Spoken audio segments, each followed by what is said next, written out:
So the theme of this lecture series is something about fear, fear of the future, etc. And so I thought tonight that I'd look at some of the aspects of living in the wilderness alone for a year, having to do with anxiety and fear. And also how fear plays a pretty strong role in a lot of our academic work.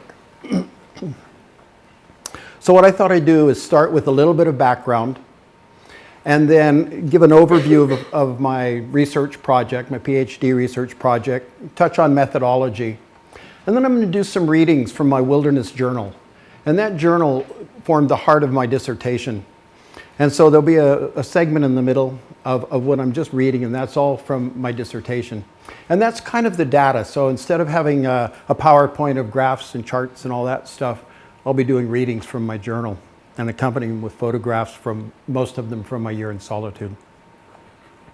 And then after that, we'll look at how all of this might relate to interdisciplinary studies.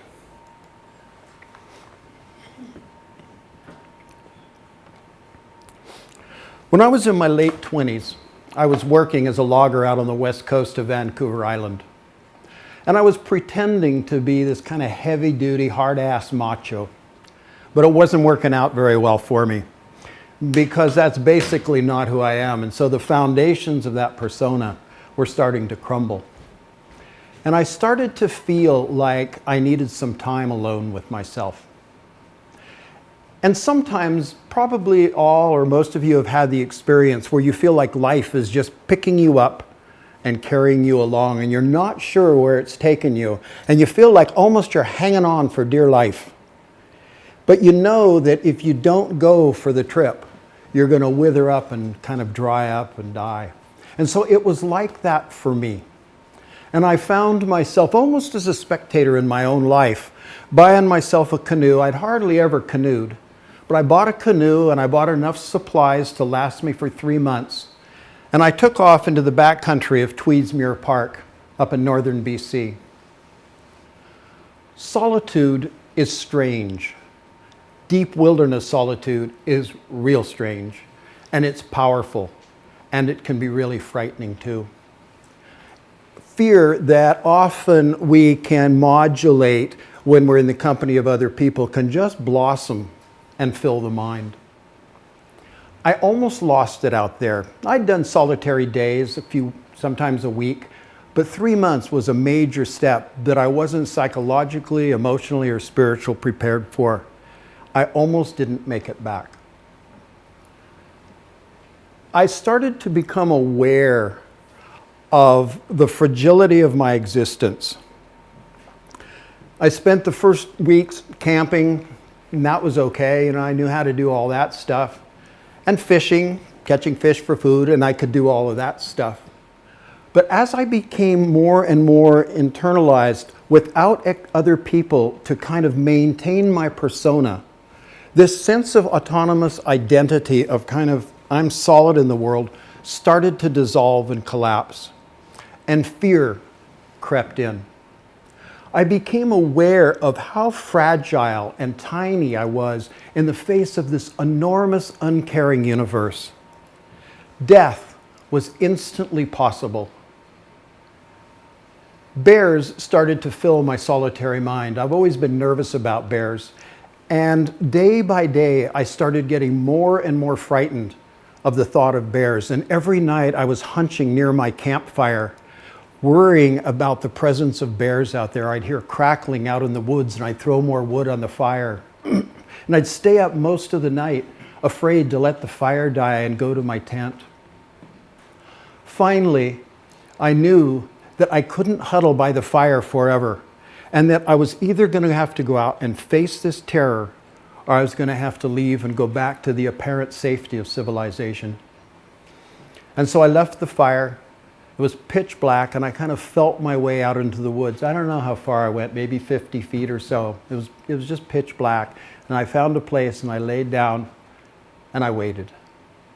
And time passed, and the distant flicker of the campfire had died out when I heard a bear coming for me. And terror just filled my mind. I could hear this bear snuffling closer and closer. I could hear its claws scraping on the rock.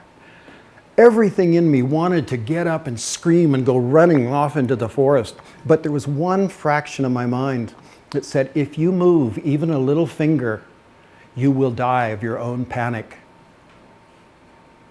I felt myself slipping over the edge into just raw terror. And in that moment, I surrendered completely, mindlessly, and called out for help. I have no idea to what, to whom. I called out for help. And in that moment, I felt myself lifted into this pool of light. And I could see myself lying on the forest floor. And there was a sense that this alienation that I'd just been inside, this terror, was just gone, and that I was part of the wilderness. I was part of the forest. The boundary that I'd felt was separating me was just gone, and I felt woven into the tapestry of light and dark and sky. And I spent the next weeks just woven into the mountains and the lake.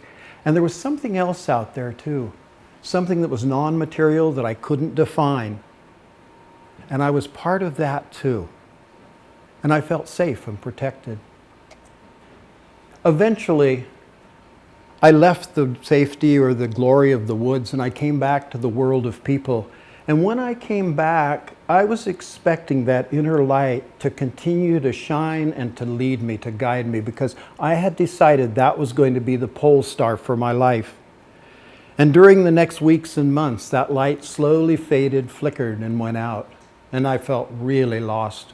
I went through a year of serious depression.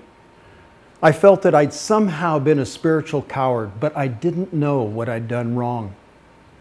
And it wasn't until I discovered Buddhist meditation sometime later, I found out that these ups and downs, these peaks and then crashes afterward, are all part of the spiritual journey. And a really difficult and important stage in the path is learning to let go of even that, even the most joyful spiritual experiences. In the following years, I did a lot of different things. But when I'd been in the wilderness, living in this place of glory, I thought to myself, someday I want to spend a year by myself in the wilderness. And that determination was on the back burner. I did lots of things. I traveled all over. And I found myself, when I was 39, teaching scuba diving and living in the Caribbean, in the Dominican Republic. And a drunk farmer wiped me out on my motorcycle. I got flown to Montreal and spent a year in the Royal Victoria Hospital trying to save my foot. Eventually they failed, so I've got a lower leg prosthetic in my lower leg. Since I couldn't walk, I'd lost my dive business, I decided I'd try school. I'd go to university. I'd gone to Berkeley when I was the right age, but I'd flunked out. It had gotten in the way of street protests and drugs and that kind of stuff. And so I just set it all aside for a long time. And now I was going to go back to the university, and I was pretty excited about it because it's like, wow, knowledge. And I couldn't decide whether to do psychology or biology, so I just did both of them. It took me 5 years. And the first 3 years were wonderful. I felt like a sponge just soaking it up. But then slowly, something started to happen. I didn't know what, but something started to happen and I started to die. I kept at it, I got my degree, but I just knew something was seriously wrong, and I headed off into the wilderness again. And out there, the world came alive. I came alive. Everything was again filled with beauty and sacred. And as I looked back on my university years, I thought, whoa, I became a hollow intellectual shell in the university. It was all about facts and theories. It had nothing to do with my own life, with what mattered to me as a human being. It had nothing to do with the physical world I walked through. And so I decided that I'd go on to graduate school, but that I had two bottom lines. One is that I was going to bring all of me into the process. I wasn't going to check myself at the door anymore. And two is somehow a year alone in the wilderness was going to be part of my field work. So that's what I did. I worked, here at UBC, and I went through all the permutations that we all go through in figuring out our PhD work. But eventually I decided that I would go down to the tip of South America and I would study myself in the wilderness.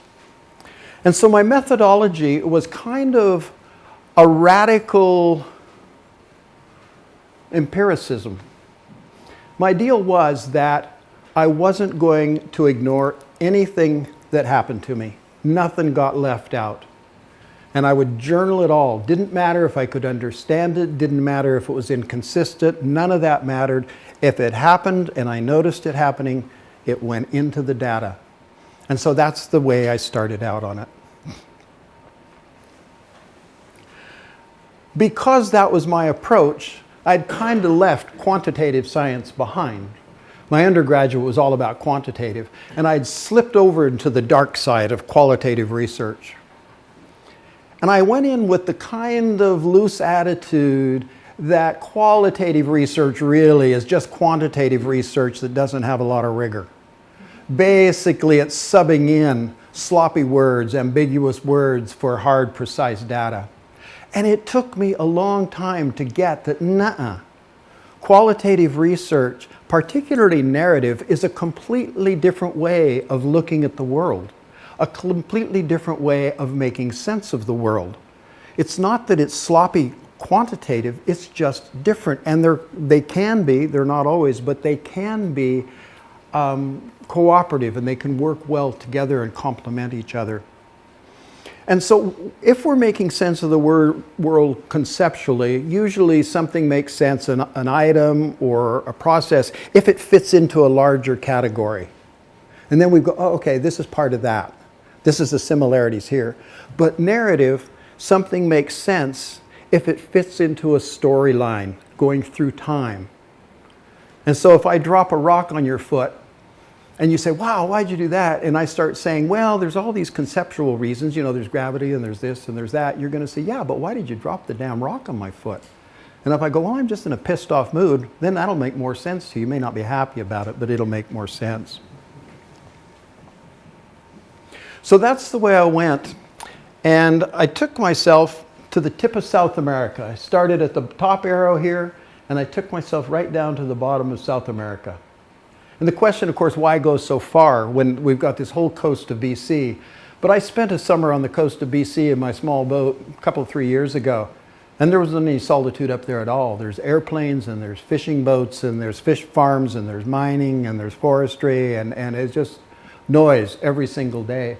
And down here, the whole bottom of South America, from the crest of the Andes all the way out to the ragged edge of the archipelago, there's nobody in there.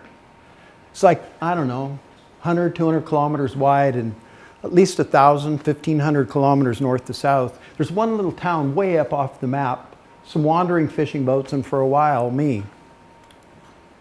So this is where my camp was. It was just a tiny little island, so small it's not on the map, nestled in between a bunch of other islands, and I wanted to be hidden away from the huge storms. It's ferociously windy there. This is the shelter I built. I lived in this for 6 weeks. Well, I built a more permanent shelter. The first night I got there, I thought this was grass, you know, be above the high tide line, and so I set my tent up on a piece of plywood in the grass. And the Navy who took me in took off. It was pitch black, pissing down rain, blowing sideways. You know, I thought, wow, they warned me about the weather, but this is really just over the edge here. And the tide kept coming in and kept coming in. And I asked it nicely. I said, you know, stop. And then I yelled at it, and I swore at it, and I prayed to it. And none of that seemed to be doing a lot of good with the tide. And it, you know, I kind of was getting the idea that maybe I'm not in charge out here. It turned out to be seagrass, actually. And so, you know, the water kept coming up and coming up. I had to take everything out of my tent. But eventually I made it to the next morning, and I started building a shelter. This is summer. I went down in summer because I thought it would be like summer in Canada, long, warm days. Down there, it turned out summer is the windiest, rainiest time of year. It's just horrific. And so I lived in rain gear. And of course, all the time this was going on, I'm thinking, oh shit, what's winter gonna be like here? This is gonna be just brutal. This is the cabin when it was finally done. This is later in the year. You can see there's wood piles covered with tarp and my inflatable kayak. that I've cleared the beach for my boat that I can come. I took this from the boat. And so at high tide, the water would come right up to the steps of the cabin when it was storming and really high tide. So there was this sense at times of just living in a water world, being the only sort of land creature in this world of water. This was the inside. It was really cozy. It was probably the coziest place I've ever lived because I made it just the way I wanted it to be. I made a long horizontal pipe on the chimney so lots of heat would come off, lots of place to hang clothes to dry. Everything, shelves everywhere. It was just real cozy. But when I'd get out, and I was out in the boat, and I'd see this little tiny cabin way far away and how huge the expanse was all around. Again, that sense of kind of existential angst started to grow in me.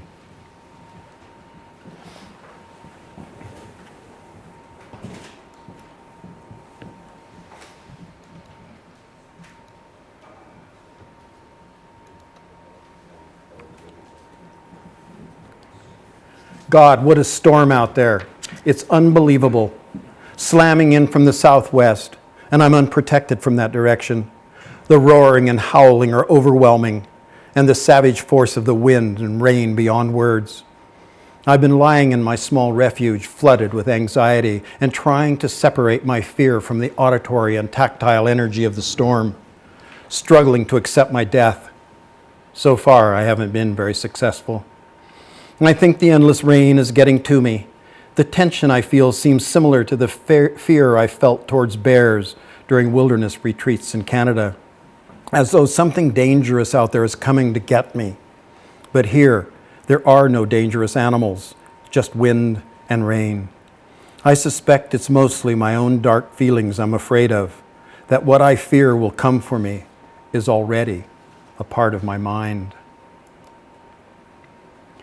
I often project my fear onto the world so I can avoid the external situation I imagine is the source of the fear. This same dynamic operates in facing fear. I project fear out so I can confront the situation I've convinced myself is the source. Once I confront the fear, I've dominated it, and I don't need to experience it any longer.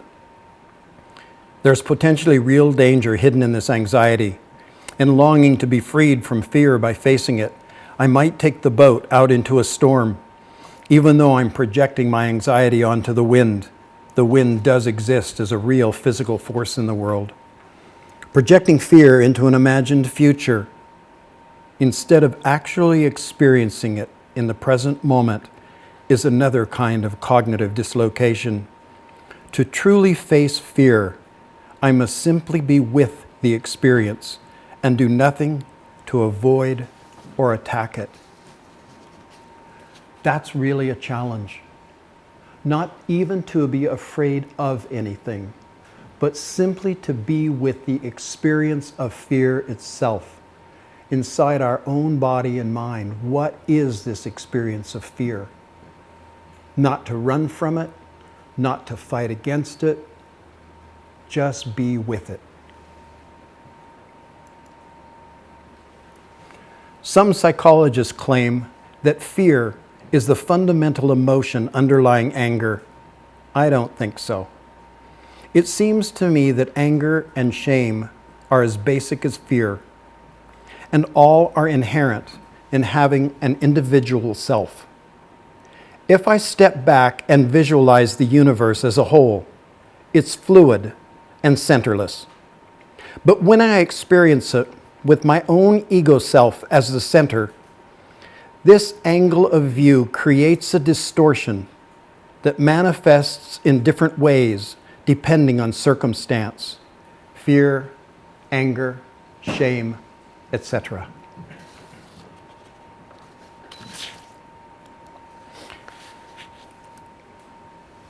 So what's the difference between fear and anxiety? My sense was, living there and exploring this stuff for month after month, is that fear was something that was immediate in my body. There was this adrenaline response, this whoa. And that anxiety was just kind of imagining stuff. I'm afraid of stuff I was imagining. And I thought, well, yeah, in that case, fear is useful, right? It's a necessary part of our kit for survival. But anxiety sucks. If anxiety is just about imagined shit, then it really sucks. And since then I've read that, yeah, that's basically the way they break up fear and anxiety, is that fear is of some immediate something, usually in the here and now, a thing, and anxiety is about some undefined something or other. But the more I've thought about it, like many things, this idea of compartmentalizing stuff doesn't make a lot of sense to me. And I think it makes more sense to look at this as sort of a spectrum. That there's, sometimes there's something right in your face, that's clearly fear. And sometimes there's just kind of this undefined, and everything's, there's electricity going through your body and you're just tangled up, and that's pretty clearly anxiety. But a lot of the stuff is on that spectrum, somewhere in between. It has components of both. The other thing that's kind of interesting to look at is what's the relationship between fear and excitement? Why are we afraid of some things and we're excited about other things? And it seems to me that the kind of felt experience in the body is the same or very close in both situations. But it has to do with how we interpret our relationship to the situation. If we feel we're going to be able to handle whatever's going on, it's like, yeah, it's exciting. And if we feel like, this is killing me, I'm done for here, then there's a sense of fear. So a really interesting question is, how can we approach our lives with that sense of confidence? Standing aside and just assuming until we know otherwise that we're going to be able to handle things. How can we look into the future and instead of always being anxious about what's coming, look forward with expectation? And since fear and pain, so there's a parallel between fear and excitement and pain and pleasure. And pain and pleasure sort of have that same kind of thing to it. That if it's pleasurable, you have a sense, well, I'm kind of in control here, I'm choosing this. When all of a sudden you're not choosing it anymore, you're stuck with it, pretty quickly it can slip into pain. And so how do we choose our lives?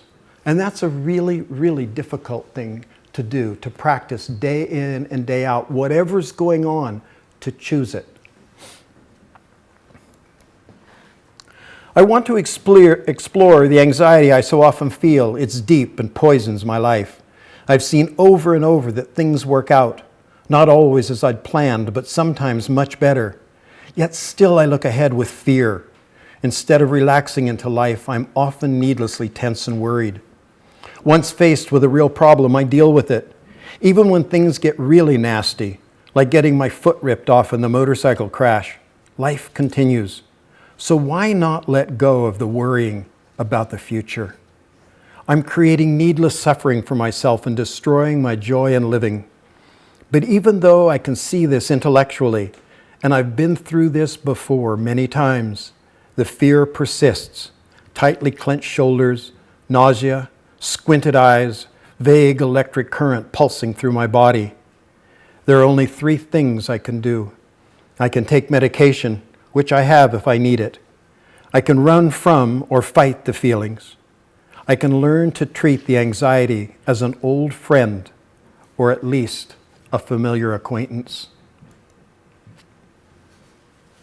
Many therapists say to do something to avoid anxiety, but in such endless activity, much of our experience, joyful and painful, is lost. It seems like a hard bargain to me. Physical activity does dissolve or cover up anxiety, but one of the things I've come here to learn or remember is how to feel comfortable without losing myself in constant doing. Actually, I believe our whole culture needs to consider this if we want to survive and enjoy living. Avoidance has many forms. Commonly, when terror and loneliness wash over us and we fear being swept away, we avert our attention by keeping ourselves busy with activity or some other escape, such as reading or television, food or narcotics, or other people. It's tempting to say that anyone who does not struggle with existential terror is in some sort of avoidance mode. But this may not be fair. I can only know that this is so for me. In his book, Flow, Csikszentmihalyi uses the concept of flow to attempt to explain the whole human experience. In some sense, I think he's talking about escapism. He shows how to organize the mind so as not to experience the darker feelings of life, such as fear and doubt. He uses the example of Icelanders huddled in their shelters using storyteller to structure their consciousness so as not to dwell on the fierce winter wind outside. Here, I'm trying to allow myself to experience the wind and the fear. In that willing embrace, there is freedom. Flow recommends staying occupied with goal-oriented activity, but that's exactly what I don't want to do. I want to go deeper and feel at peace in stillness. In meditation, the intention is to allow all experience to arise and dissolve without resistance or clinging. The equanimity that develops is the stable context within which the sometimes chaotic content of mind can be openly experienced.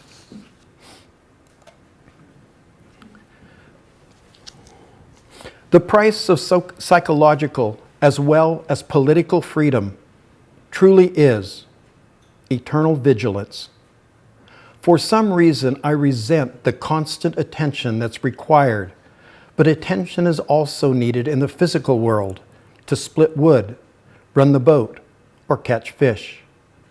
So why do I believe internal harmony should happen automatically without conscious awareness and attention? Perhaps because in our culture, we're not taught to pay attention to our internal world in the same way we pay attention to the outer world. The chaos, psychic entropy Csikszentmihalyi believes is inherent to the mind is actually created by the separate self's desire to maintain its identity by excluding whatever it imagines threatening or painful. I spent most of today just being with the world and with myself in it. Then in the afternoon, I felt a dark, ominous presence and tingled with fear as it approached. The fear was not my usual anxiety, but deeper and not associated with anything physical. Will this darkness come for me? Is it madness?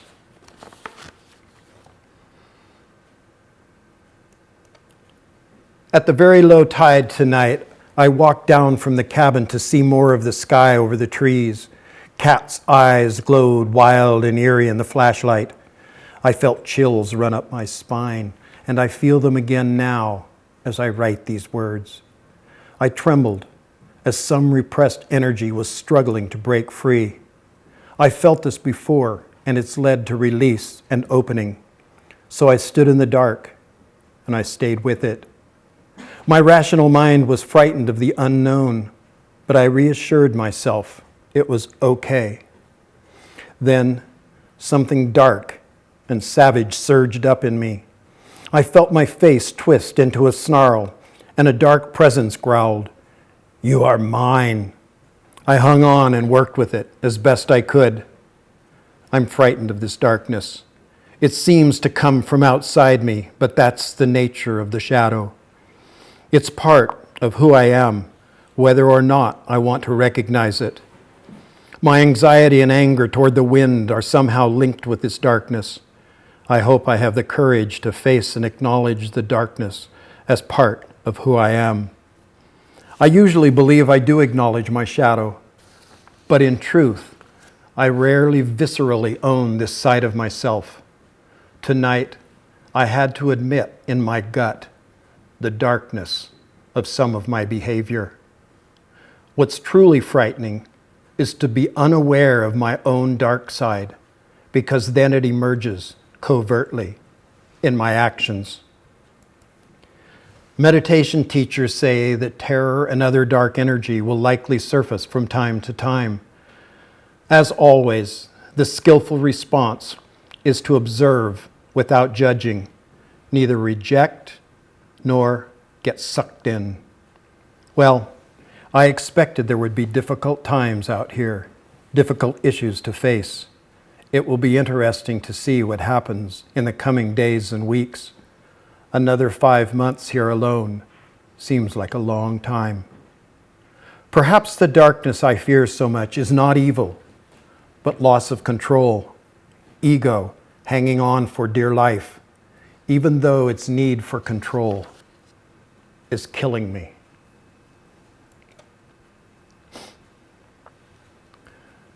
I often sit beside an all-day fire on Sundays, and this is a good day for it. The wind raging up from the south during the night, and by morning it was driving spray and waves against the beach. My cabin is shaking as if caught in a very long earthquake, or as if a train were passing right next door. This is by far the worst buffeting I've taken. Feeling too tightly bound inside, I step onto the porch to shake myself free of the tendrils of anxiety that reach for me from dark depths. Condor, sweeping low down the wind towards me. Entranced, I watch as he circles and climbs the updraft overhead. When he banks to turn, I see his back looks white, but for a delicate black line on spine and splayed fingers of upcurved wingtips. Calligraphy, painting a poem of grace across the sky. I watch him float light as a feather in the roaring wind. What is this feeling that soars with him through the empty spaces of my heart? I watch and watch as he glides the wind stream, and then, huge wings arcing into a hollow curve, flaps twice and is gone. I'm left staggered on earth, clutching a tree for support.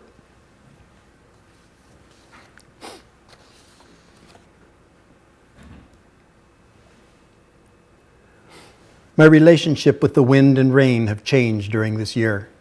In the beginning, I felt the wind to be a threat and an adversary that often prevented me from doing what I wanted, and sometimes felt malevolent, as though intent on my destruction. Sometimes I sensed active malevolence rather than simple implacability. The fear filled my solitary mind. When I began to disidentify with my own desires and fears, I could engage more openly with the wind and allow it to shape me in unexpected ways. Slowly, the wind became a teacher, and instead of cursing it, I bowed in respect. Eventually, I wanted to play with the wind as the seagulls and the condors. And I built a series of kites, and I'd hook them up to my fishing rod, and I'd go out to the windy point. And this wasn't a breeze blowing out here. We're talking about 60, 70, 80 kilometer an hour winds. You can see the tail on the kite, it's a huge tail. I could barely stand up against the wind. And I'd let the kite go out, sometimes 300 meters of line, and the kite would sometimes disappear into the clouds. And in these gusts, it would dive and sometimes crash into the sea, and it would feel like an enormous fish on the line fighting for its freedom. And when it would disappear into the clouds, it was just my line heading off into the sky, and it's as though I was fly fishing. It was as though I was sky fishing for the wind, the ultimate in catch and release.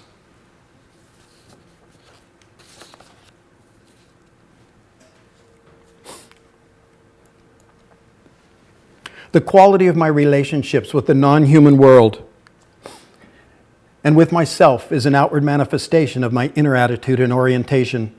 Over and over during this year, I've interacted with the world and with myself from a position of power and control. I've been intent on exerting my will and of having things be the way I want them to be. Slowly, I've come to recognize the enormous pain this attitude has caused, and at times still causes me. I've begun to relax my demands and to accept the world and myself as we actually are. I've begun to see through the strange delusion that we are separate from, and so can somehow own and control the world and ourselves. Often now, I feel love for the rain. The drumming on the roof I used to find oppressive has become comforting. It concentrates my attention and carries me inward. Just sitting and listening, I sometimes feel bliss. The wind has taught me to surrender, and the rain to love. I've learned that love is as fundamental as awareness, an open heart as vital as an open mind. Without love, clarity is not enough. So I came back with 900 pages in my journal. And I went, whoa, how am I ever going to turn this into a dissertation? And I sat in front of my computer for a year with no idea of how to proceed. I was looking for one consistent voice, because that's what we're taught we're supposed to do. It took a long time before I realized, why am I looking for a consistent voice? There was no consistent voice during this year in Solitude. And I started working just line by line, sentence by sentence, paragraph by paragraph, editing the journal. At the same time, I started to question and then challenge the idea that we usually build a dissertation or other academic work, and the framework is conceptual. Within that conceptual framework of theory, fact, we can insert our interviews, our journal entries, to flesh it out. And I realized that what I'd learned in this year was not primarily conceptual. It was heart knowledge, body knowledge that had arisen through the days, little by little. And the only way I could convey it was through the actual words of the journal. Instead of writing a conceptual piece about solitude, I needed to let solitude speak for itself. So I started editing with that in mind, and the narrative, the year-long narrative, became the heart of the dissertation, the thread that held it all together. And then in between months, I would step out and do a conceptual academic piece to reflect on parts that were going on. And so I just completely turned it around that way.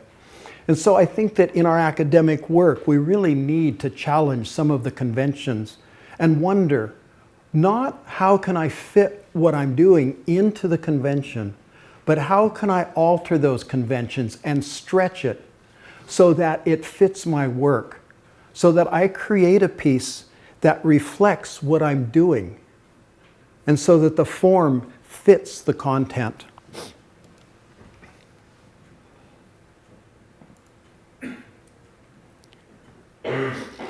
And so dancing in the hallowed halls, which is what all of us are doing in one way or another. Fear is part of what we have to deal with here in the university. Anxiety. It's just part of what's going on. Are we going to pass the next test? Are we going to get funding? Is our committee going to approve our work? Are the research subjects going to work? You know, is it all going to happen? Am I going to get positive results? One of the huge anxieties for me in this year was I wasn't finding the answer I went to find. And it took me almost to the end of the year until I realized I was asking the wrong question.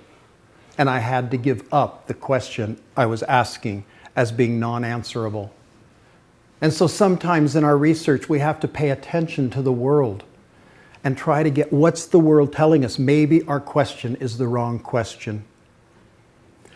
It's not trying to find part of the world that our methodology can address, but rather finding a methodology or inventing one that can address the part of the world we're truly interested in.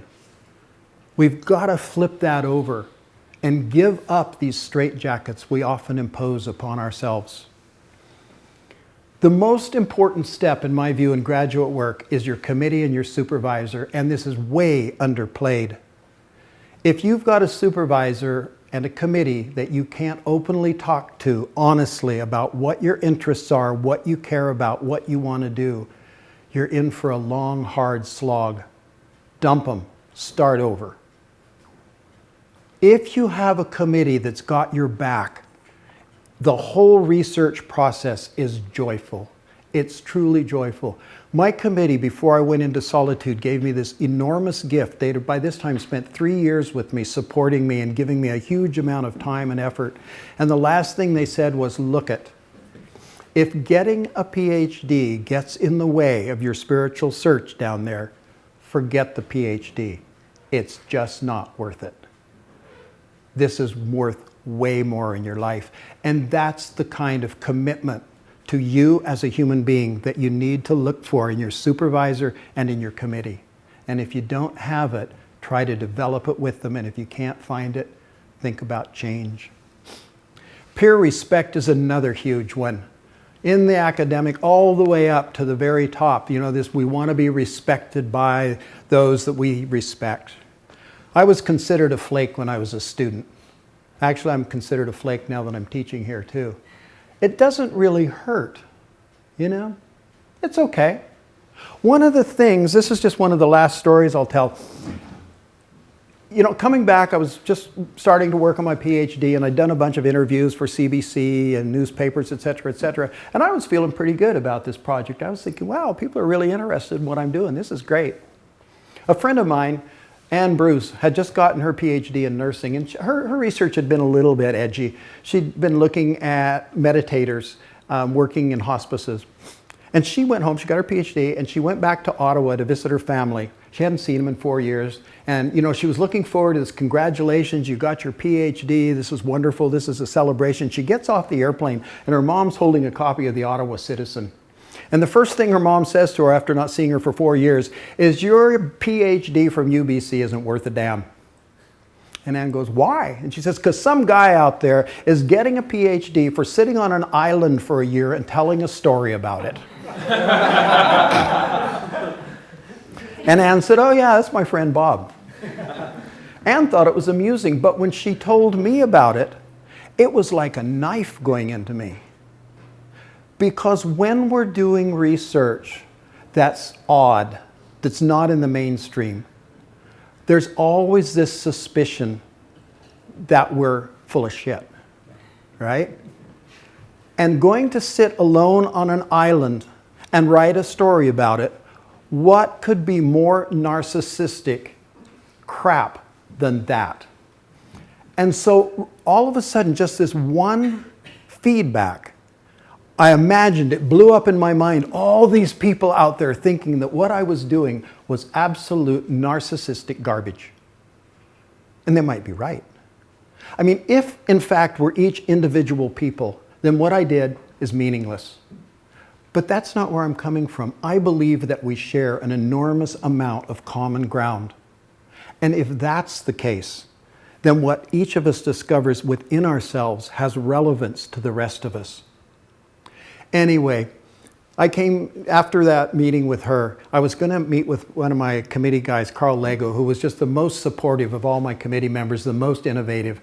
I could hardly wait because I was hurting bad and I needed his support. I needed his pat on the back. And we were having breakfast and he was drinking coffee and I told him this. And he started laughing so hard I thought coffee was going to come out his nose. Instead of sympathy, there was just this hysteria and tears are running down his face. Oh, I was even more desolated. And when he could finally talk, he said, congratulations! Single-handedly, you've destroyed the value of every PhD that's ever come out of UBC. And every PhD that ever will come out of UBC. Way to go! And of course, it put things back in perspective.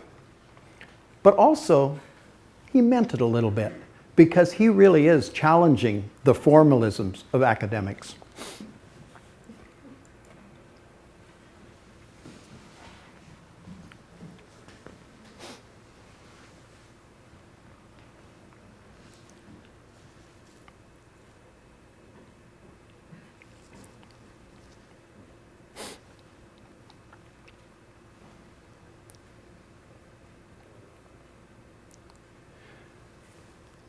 If you're in the process of trying to figure out how to write your dissertation, my whole dissertation's on my website. You could check out the table of contents and see if you get some ideas from it.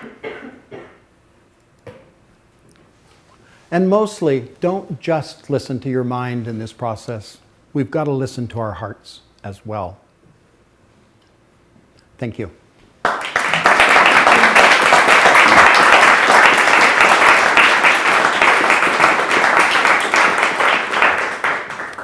Okay, we're going to do questions in a second, but there's a couple of things that I have to take care of. One, I taught a graduate seminar with Hillel Goldman this year for the first time. And Hillel's dropped out, which is too bad because he's dangerously wrong a good bit of the time. And so he's a good, bad example for the students. No, that's not true. But I'm going to be teaching it alone next year. And it was pretty exciting this year. I think the people that have taken it have found pleasure in it, enjoyment, value. And so the idea is we're looking to start with at what is interdisciplinary research.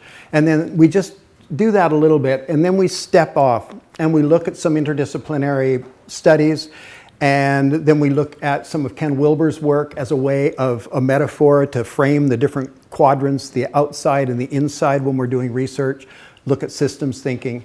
And each of the participants has chosen papers that we read and discuss. And we're also looking at some of the proposals of ISGP alumni to see how they structured their work. And so there's a variety of things we're doing. The assignments are up for grabs. There's a written and an oral assignment, but my intention in the seminar is that each person gets out of it what's directly useful to their own research process. And so if you're having trouble with something, that's what you should write your paper on. And so the conversations are not, they have to be this way, but there's a ground out of which we develop and we talk about each different person's research. So that's the intention of the seminar. So if you're interested in that, you can talk to Hillel or Rebecca or me afterward. The second thing is there's some copies of my book back here for sale. They're $20, and if you'd like one, I'll be glad to sell you one and I'll sign it for you. Okay, questions? I read a book about a guy who went to South America 4 or 5 years ago. Was that you? Yeah, well, it's 10 years ago now. Yeah. A very interesting book, yeah. Oh, thank you. Yeah, right. It was funny. One day I was, and when I had just come back, I hadn't started to write or anything, and I was talking to a prof, and he said, you know, where were you? And so I showed him on the map, and he said, what's this Staines Peninsula over here? Where did that name Staines come from? And I said, you know, I have no idea. And so we Googled it, right? And I thought, oh, we'll find out. And there was a fascinating article about, you know, somebody that had spent a significant amount of time there. And I thought, yeah, this guy's going to really know what's going on. And I read about 3 paragraphs and I went, well, damn, this is about me. And so Google can be pretty circular sometimes. It's very weird. Yes? What now? What now? I don't know. I've become quite sedentary in Vancouver, amazingly. I've been here for close to 15 years. I still go off and spend a month or so alone camping and fishing by myself every year. I'm still working on this work and getting a little weary of it, but I'm still working on it. I've recorded the book as an audiobook, and editing it is a huge process, translating it into Spanish and doing a video of it. As far as major adventures, I don't know. It depends on the inner call. You know, I'm always afraid when I do things like this. I don't kind of go, oh yeah, here I go. It's always scary. And so I have to feel called pretty strongly from within. And so it'll really depend on what I feel called to do. And so more and more I try to live the days as they come along. And I'm actually taking and finding a lot of joy and excitement and interest teaching, working with students, working with their research, you know, just doing that, working with minds. So I'm finding that really quite fascinating. One of the things that's interesting about doing something like this is I've lived a pretty, in most people's perspective, a selfish life. I've just done what I wanted to do. And in doing something like this, it's quite interesting. It's like the domino effect. It changes the whole perception of everything that's come before. And so everything that I thought about or done has come into this work and now becomes part of my teaching. And so that's a neat part of it. And it just feels like, okay, this is, what my responsibility to the world is for right now. What comes next, I don't know. Yes? To whom would you advise to do or not to do this kind of wilderness retreats, and why? I wouldn't advise anybody to do this. And the reason I wouldn't is because I think it's wonderful to do. But I think it requires a deep inner call. And so if somebody needs external encouragement, I don't think they're ready to do it. It took me 25 years to get ready to go for a year. And so there's just this whole gamut of skills that are required, survival skills as well as psycho-spiritual skills that are required to be able to deal with solitude and the wilderness. I think all of us can benefit from spending time with ourselves. I think that's hugely useful. And just to slow down. One of the things is, when in my younger life, I was always moving fast. I was always reaching out to grab life. Something was missing, right? And it wasn't until my accident in the motorcycle and spending a year in the hospital that I held still for the first time. And I'd sit outside in my wheelchair and watch the spring come and the summer come, the fall come. And everything that I had been chasing was coming to me when I just sat still. And when I had been chasing it, I wasn't really open to experience it because I was so caught up in the activity of doing it. And sitting still, I'm wide open and I can experience, I'm already part of life. There is nothing more other than what I've already got right where I am. Everything that I experience, the lights and the darks, is part of life. It's part of who I am. And there's nothing else more alive or more just vibrant than just me in my body here and now. And so there's a lot of work to be done just sitting still. Sometimes it's useful to go off into the wilderness, but I think it's also, we make a mistake sometimes. We've heard poo-poo the idea of organized religion that, God can only be found in the church. But we sometimes prey to that same trap that somehow the spirit, the sacred, can only be found in the wilderness. And it doesn't make sense. If we arose via evolution and the city is part of the natural process, and spirit has to be here too. If it's in the wilderness, it's got to be here too. And so our challenge is not to be imagining someplace else, even though I still do that. But I try to over and over come back and just notice the wonder of the chair, just the incredibleness of the prosaic daily life we live wherever we are. So if going off is great, but be sure you're called to it from within. Yes? Can you go into the reception afterwards? Or Yes, I'll be over there. Okay, well then.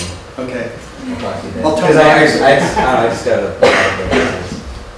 Yeah. I really liked what you did with the photographs of the reflections that were turned into sort of Good. ink blots. And I was also wondering, how did your experience of isolation change the way that you relate to people when you came back? It seems to me that it deepens my relationship with people. And it makes sense. I didn't understand it for a long time, but part of, I didn't understand until I started doing this work that there are a lot of people that think it's kind of weird to go off and spend a long time by yourself. I didn't get that. It's just been always part of what I've done.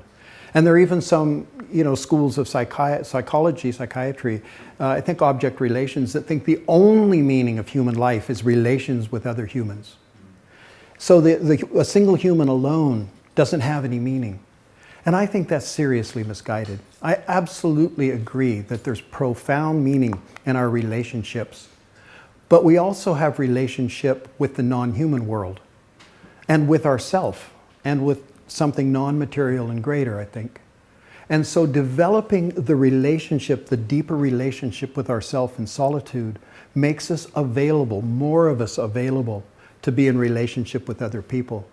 And so if I just skitter on the surface in social relations all the time, yeah, I can have lots of groovy relationships, but there's not much depth that I have to share because I'm always up here on this level.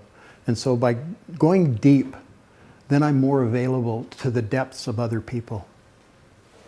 That's how it feels. Other people may disagree with me, but that's how it feels, right? Okay, is our time up? Or do we have? Okay. Well, thank you all for coming. I really enjoyed it. This has been great.